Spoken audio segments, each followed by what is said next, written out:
Ron, how would you describe, there's people that say I'm a Taekwondo guy. How do you describe what you study, what you teach, what you preach, what you live? Oh God. The way that I look at it, I try to be a student of everything I can be. Actually, I think one of the greatest gifts that I received in martial arts came from her father. And it was me looking at him and him being a student. I used to be his uki, or his dummy, and I would go to the class and with him, and he would kind of beat on me for the hour during his private lesson. And I mean, I've seen him put on a white belt with no reservation at all. He doesn't mind starting over again and being a beginner. And actually, I really started to favor that way. Being an instructor, it's nice, but if I had a choice, I'd always be a student first. I just like to learn, I like to see new things and just keep growing. Overall, how would, if someone came up to you and said, hey man, I'm a black belt in Kung Fu, without the attitude, how would you describe to me what it is you do for a living, what it is you study? I think I'm a student of motion. I'm at heart, I'm a Kali and a Jeet Kune Do man, and the reason I say it that way is Kali, in a way, like Jeet Kune Do, they kind of follow the same philosophy to where you empty your cup. You keep looking for something new, and like unless your cup's empty, you're never going to taste anything new. So I am a Kali instructor, I'm a Jeet Kune Do instructor, I'm a shoot wrestler, a Thai boxer. I have instructorships in all of those things. Wing Chun, a few other things that I've really delved in deep with. But I would say first and foremost, again, I hate to sound redundant, but I'm just a student, and I know that I'm no master of any of these things, and I don't claim to be, and I also go into the premise that no one's a master until they're nailing the casket shut. I've not experienced everything that there is out there to experience, and I look at it like my journey's just begun. I've been with her father now for about 20 years, and every time I think that I've just about seen it all, he throws something out of this world at me, and I'm wowed again, and it just lights that fire, and I just want to learn, and I'm still looking for new people to train with all the time and learn from.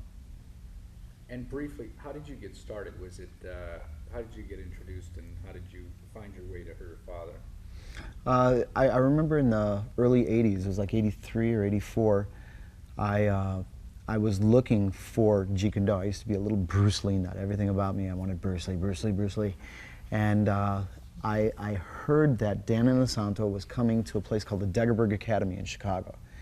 So, got over there, I went and I seen the seminar, and I had already been involved with karate and judo and stuff like that, and I kind of thought, I was young, I thought I was a know-it-all, and here I walked in there, and here's this man, and he kind of like, slapped me around like effortlessly, and I just felt like a pawn, like nothing in front of him.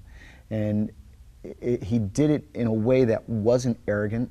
He did it in a way that was like, where he praised my good points, but he just really shown me where I lack.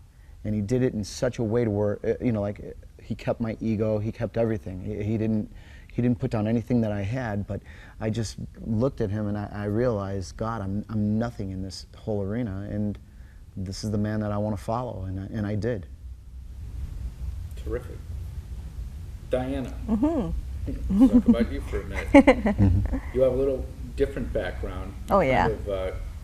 You were literally born into this family of martial arts. Yeah. What is your martial art, and how did you get started and introduced?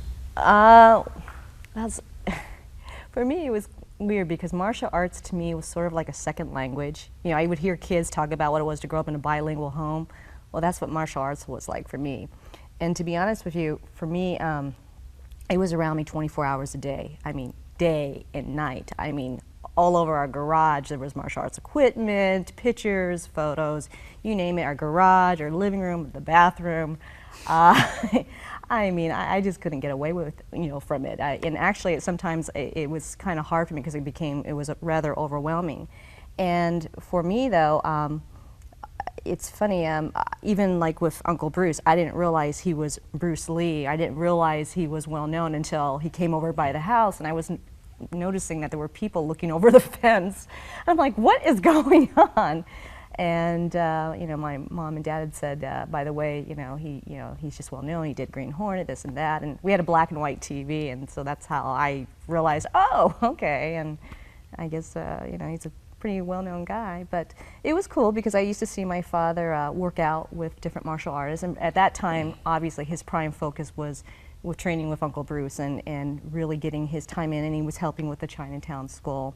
But what was really cool is for me, as from the eyes of a child, to watch these two men and to be able to be playful with each other, work out, and yet still talk philosophy at the same time. Now, obviously, I didn't understand some of what they were saying because I was a child at the time, but it was wonderful to be a witness to their friendship, and it was wonderful for me to be a witness to the early beginnings of the history of Jun Fun and Jeet Kune Do, and to see my dad grow as a martial artist, because I've seen my father go from A to Z and just grow, and it's been phenomenal. And the nice thing and the luxury I think that I've had, not realizing it was a luxury, was to witness all these other wonderful martial artists that my father had formed friendships with, and they came from different arts, different systems, and it was wonderful that my father adopted the same attitude that Uncle Bruce had, and that was to have an open mind and to be a researcher of many different arts and many different systems. And you have to remember, during that time period, the 60s, the 70s, there was still this feeling that you only stay with one art or with one system, and really for people to seek out of their own system and to explore, it was actually considered a no-no. It was, very, I don't know, it could be, looked upon as being insulting toward a teacher or instructor or a system.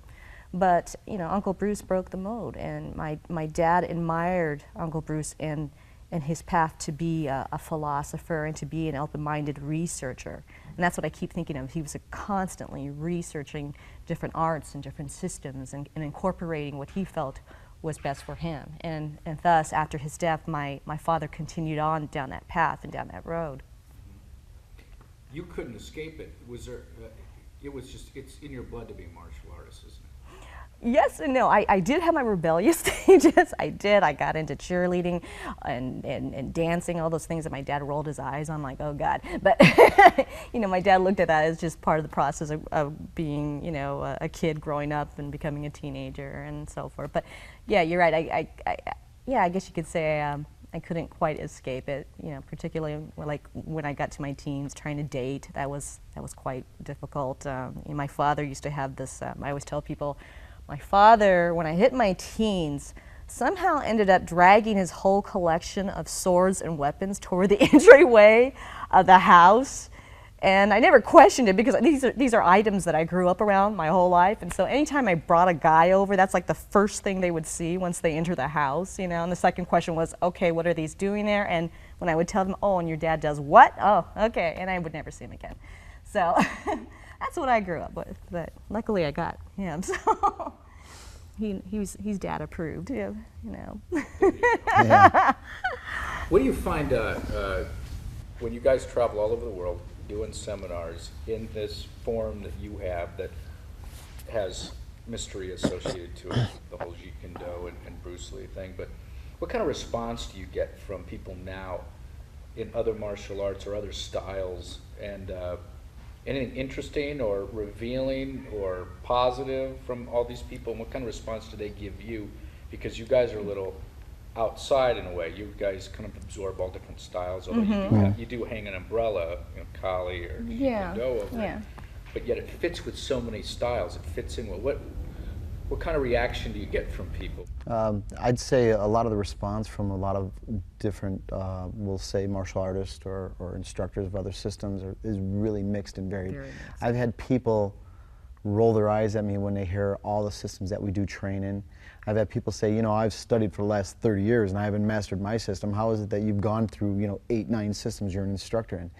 And, I like one analogy. I have an instructor named Randy Williams, and we used to have 108 night.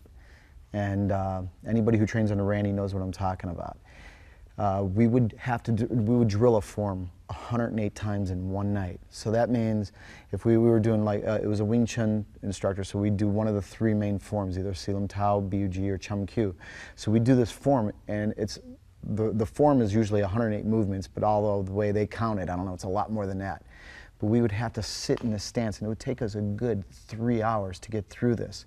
And I'd be stuck in the stance, and I would do it 108 times. And I mean, it's a long form. So we just sit there, 1, 2, all the way through it. And by the time we're done, you're just drenched, you're shaking, you're just out of it. But he would say, Ron, you know what? The average master out there probably does this form twice a week. That means in 1 year, they're probably doing it 104 times. He goes, you're doing it 108 times in one night, every week, plus whatever you're doing outside the week. You're getting to know that form probably a lot better than they do. You're crisper at it, and it was true. It's just we just burned it in. I got to know it. I lived it. I did this like morning, noon, and night.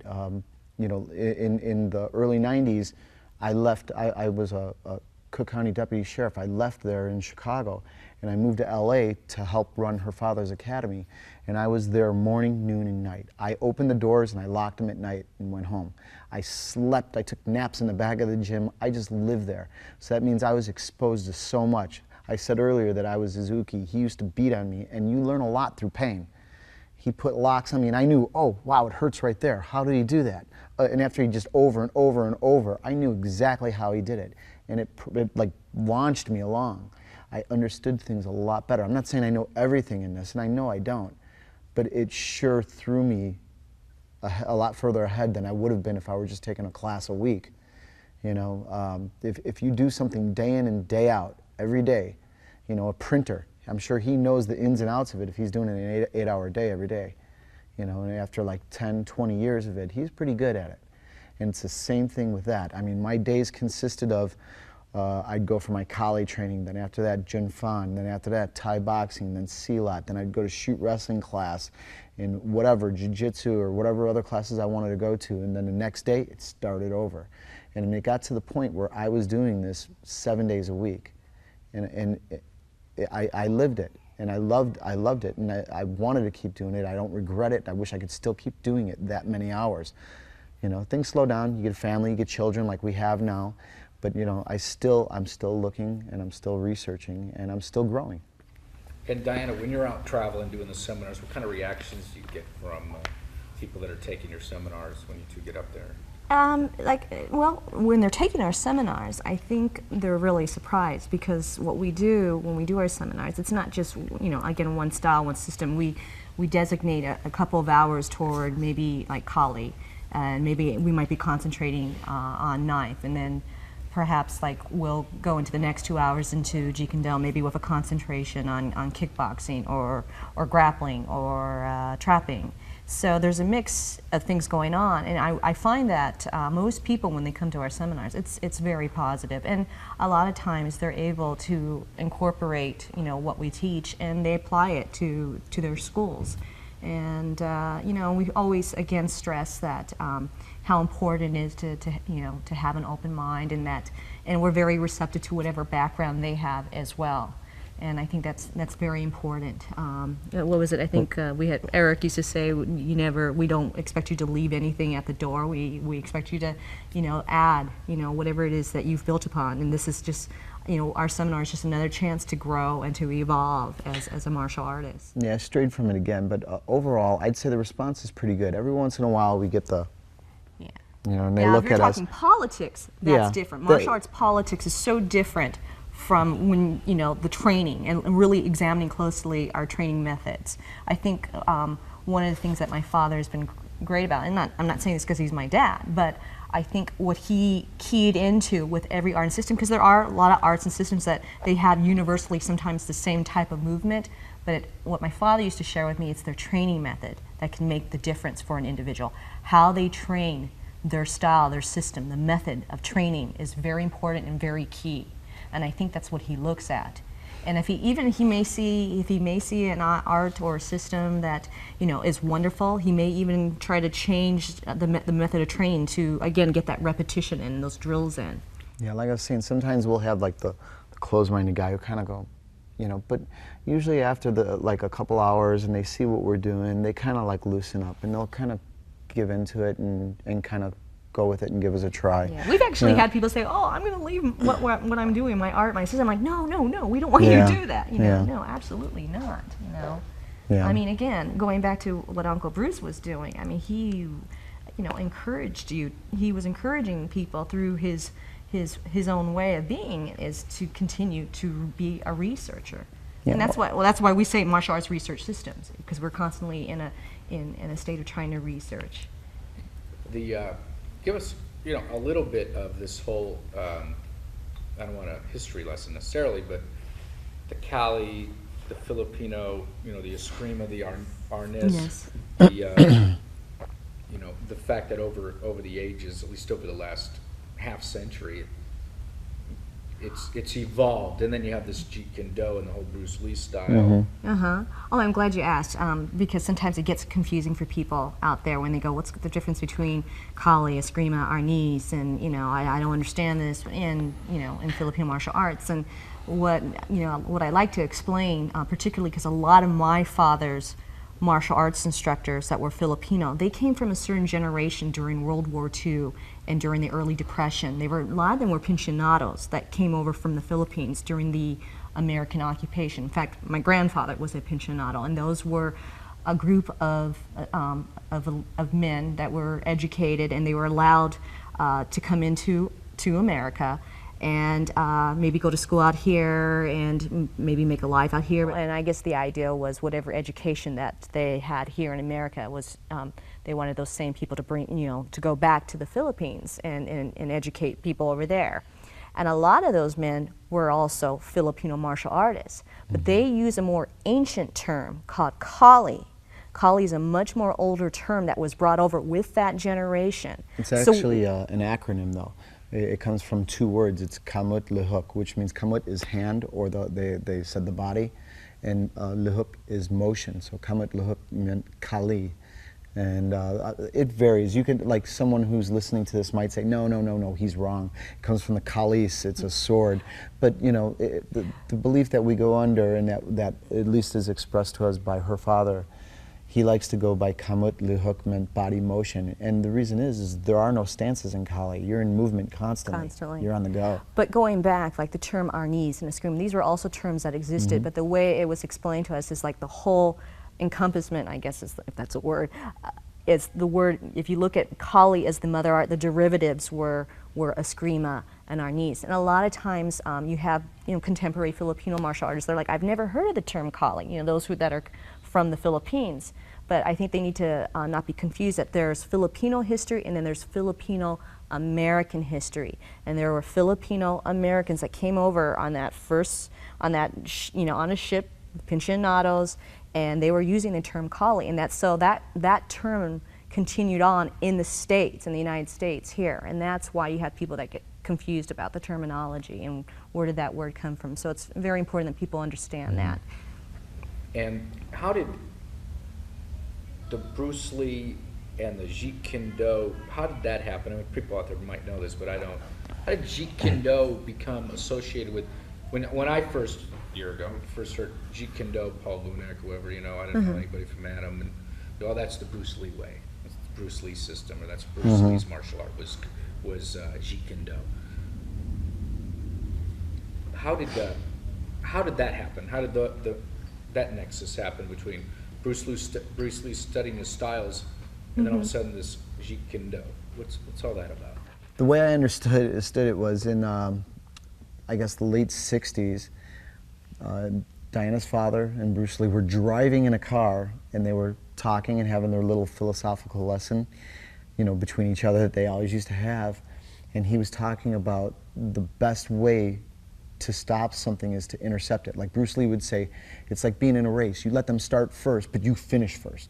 And that's easy to say, but how do you do that? Well, that's what they started working on, is looking at when a person moves. The idea in a fight is they usually initiate, and then you have to score before they do. How do you do that? And it was by intercepting what they're doing. So he coined the term Jeet Kune Do, the way of the intercepting fist. So before it was Jeet Kune Do, it was Junfang Gung Fu. All right, and Junfang Gung Fu existed like during the Seattle era of Bruce Lee's life and during the Oakland era. And then when he came to LA and he met Inosanto, it became Jeet Kune Do after that. So it was a hybrid of an Inosanto and a Lee that basically gave birth to this Jeet Kune Do. Is that? Yeah, that's funny because I've asked my Sifu, which is her father, Dan Inosanto, I said, well, pretty much then you helped develop Jeet Kune Do. He goes, well, you know, I would say he's really modest. But yeah, it would be. I think the birth of Jeet Kune Do was this melting pot of both of them together, researching and working it. Inosanto used to be a football player. And I don't know if you know it, he was, what, a tenth of a second off the world's fastest runner at the time, his thing was track and field and football. Yeah. He was running a 9.4, and I think at that time the record was a 9.3 for the 100-yard. And he was also playing football. So what he started doing is he started bringing this stuff over by Bruce Lee. And they had the tackling shields. He goes, look at this is pretty good. And they shin started, guards. Yeah, they started like kicking the pads and stuff. And this wasn't in martial arts before that. Yeah, it really wasn't. So like, you know, like Inosanto brought him the track shoes. Bruce Lee was running in combat boots before that. So, you know, they changed things a lot, the two of them together. I really feel that they were the yin and yang. They were the two halves of the whole. If you were a village in the Philippines, that's where it started, and word gets out, hey, in about 5 minutes, 1,000 guys are coming over that hill, and they're coming at you, and you got a bunch of cooks and chefs and bakers here. We have to defend the tribe. If you only had 5 minutes to teach us something, Kali or Jeet Kune Do seems to be an art that would be real easy to teach. In a sense, at least you'd have a fighting chance as opposed to, all right, we're going to learn a kata. See, what I like is in Kali, there's some of it doesn't look too good. It actually looks kind of crude. And I mean, they just kind of flail like that, and it doesn't look good. You know, people look at it and go, God, guy doesn't know how to punch. It's horrible. But they don't understand, like, you know, like in a warring tribe, such as I'll go over my little analogy of this. There are about 7,000 islands that make up the Philippines. Usually about 3 tribes per island practice martial arts. That's 21,000 different variations of Kali. So I always laugh when I hear somebody goes, that's not Kali. You know, how do they know? There's 21,000 different variations. Yeah, also known as Arnis and Eskrima. And Arnis and Eskrima, anything in the Filipino martial arts.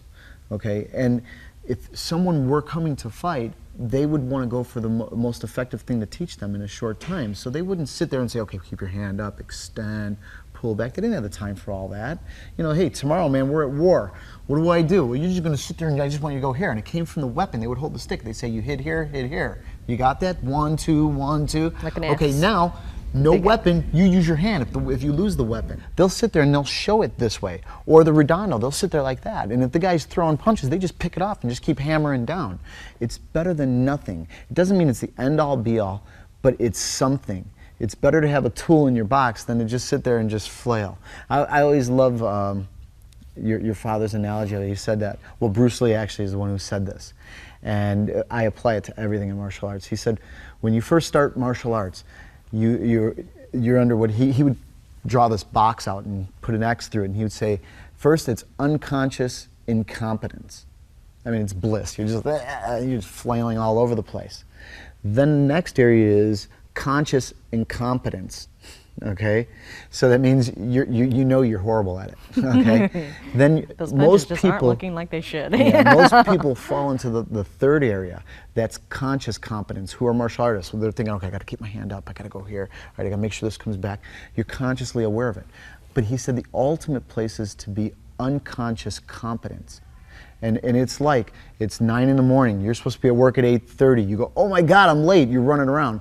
You got to put your shoe on. You don't think, pull the loop through, pull it tight, make a loop, wrap the loop, pull it through. You're hopping for the door and you can get your shoe tied. That's competence. Now, if you don't have time to reach that unconscious competence state, they give you something that you can become unconsciously competent of. And that's an easy root motion. And that's a lot of what Kali is. I don't want to say that all we do is run around and do this, because they do have a good, nice, clean boxing form that, I mean, like, you know, There are Filipino martial artists who were world champions of the world. There's Pancho Villa, not the Pancho Villa, the Mexican. Mexico. There was a Filipino Pancho Villa. There was Flash Elordi. Who had influenced Muhammad Ali. Yes, was it Serafino Garcia? There was a lot of Filipinos who were champion. They were escrimadors. Yeah, and Pinchanados, again, that same Right. group of people that came over to America. So it and did they have stayed. that clean state, you know, that clean boxing, which came a lot from their knife fighting, but that's a whole other story. You know, the John L. Sullivan thing, I think I've talked about that, and they brought their hands in because they would knife fight here. They couldn't keep their arms out, they'd get their hands cut. So they would keep them in and jab and cross, and it Yeah. came from staff fighting too, believe it or not. If you have the bow or the staff, so you jab, you can cross, you can hook with it, you can overhand with it. So they related it. They took the weapon away and said, okay, this is the root motion. Yeah. So it's interesting how people didn't realize that there were American servicemen during, again, the American occupation and during the Depression that were over in the Philippines, and they were taking this knowledge in and bringing it back to the States. And pretty soon, you know, like Western boxing evolution. went from here to up here. People don't know that. They don't realize that. Yeah, there's a big Filipino influence in boxing. There's a Huge. big Filipino influence in boxing. You look at the history books, you look at the years, and American servicemen were really big in boxing. That was the sport back then. And they went from this to this to this to this to this to this. And you look at the boxers today. Even boxers today, they're starting to do this now. I call it the Muhammad Ali influence. But even Muhammad Ali, you can look at history, and Ali was asked, who's your favorite fighter? Who do you think is the best fighter you ever seen? You know, besides him saying, me, I'm the greatest, you know. he said Flash Elordi. And if you could find some films of Flash Elordi, it's the most beautiful thing to watch. And he was an escrimador. Yeah. Now, across America, it seems like American Taekwondo, karate, even judo and aikido have a very big presence in American schools Oh, yeah. and strip malls. Mm-hmm. You don't really see Jeet Kune Do schools, No. do you, or Kali schools necessarily? Are they No. out there? But maybe that's the politics of martial arts, or maybe that's just the business of martial arts. You know, the franchising of something. Sure. But Oh, definitely. Why is that so? Because you would think with a Bruce Lee and Inosanto name, there would have been a million Jeet Kune Do dojos out there. I don't think that was the goal of I think I have an explanation for it. I think in a way the whole rebellion of no belts, everything like that, I think deterred a lot of people. I mean, it's like, what's the standard? Like, if I know people come to me, they go, you do martial arts, are you a black belt?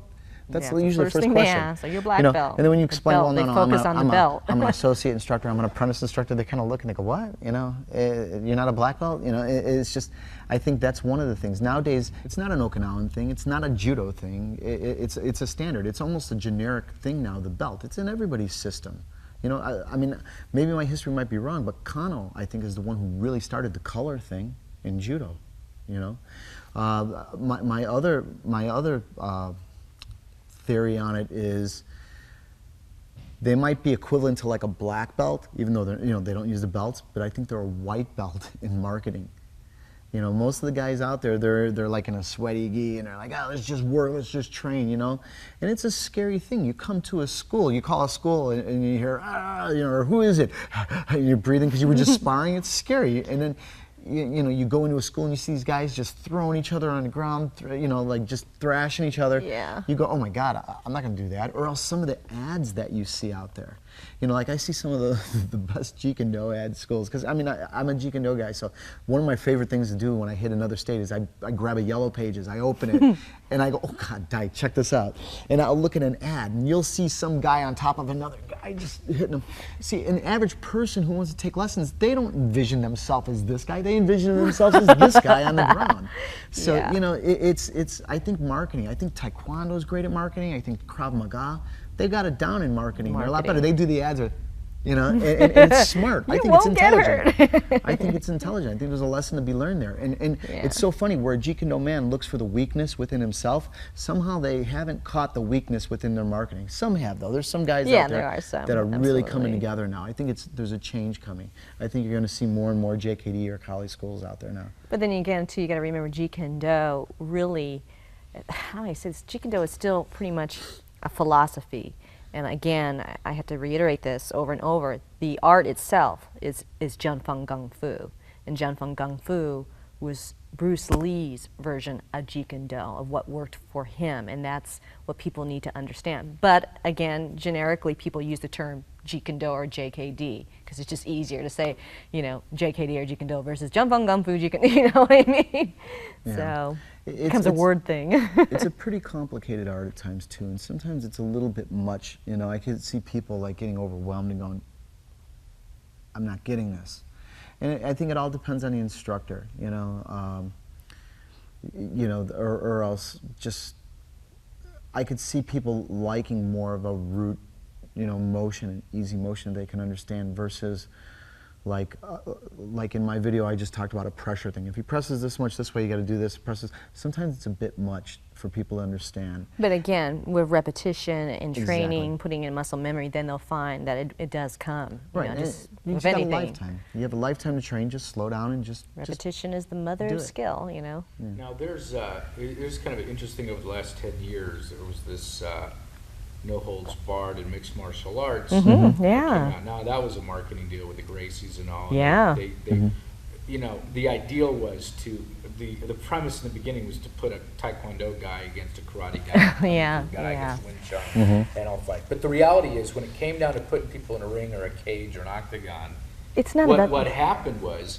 the true fighting style emerged, which is kind of grappling, striking, takedowns, and submissions, which it seems to me there's a lot of that. It seems to me a Kali person or a Jeet Kune Do person would have a better shot at inside a ring than someone who came from maybe possibly a pure martial art. Like and see the way I see it when I look at UFC and all the no holds bar matches. I see Jeet Kune Do. I see it. That's the philosophy. That's incorporating. because it's whatever works. Because it's about for the you. individual. Again, JKD or the Jeet Kune Do is about the individual. Again, people are getting hung up in the art itself. It's about the individual, finding what works for you. And so when I watch like UFC, I think it is JKD. In fact, I was just talking to some people that work for UFC, and they wanted to actually do a tribute to Uncle Bruce because they look at him as the first.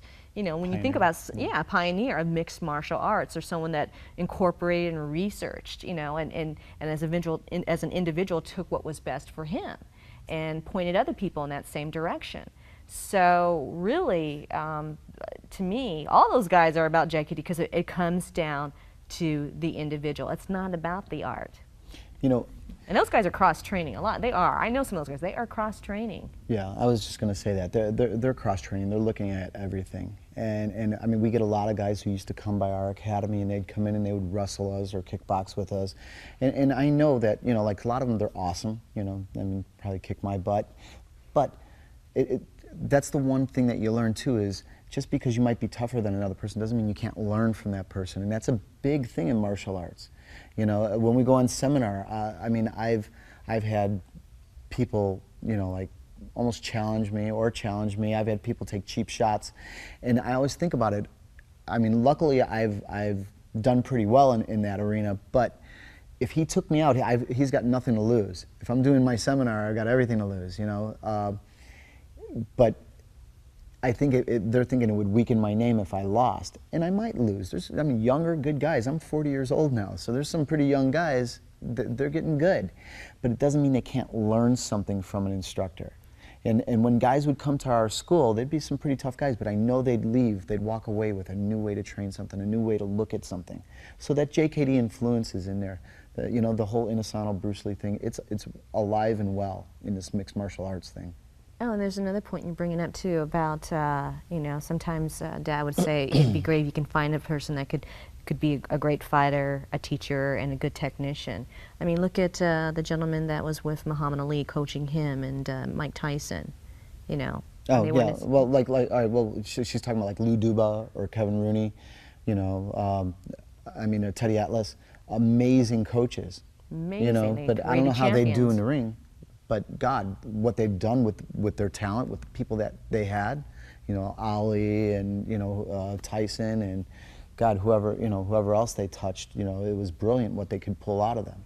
So there's a lot to be learned. It's not always about the guy who competes in the ring.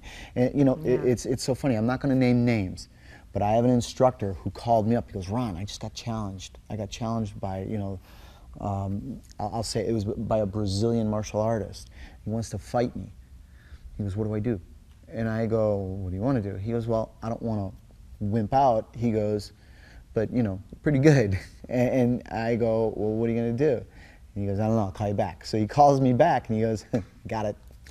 He goes, evidently the martial artist called him and he goes, okay, I'll fight you. It's on. He goes, but I got a couple requests and I'm not going to do it if you say no. And he said, all right, well, what is it?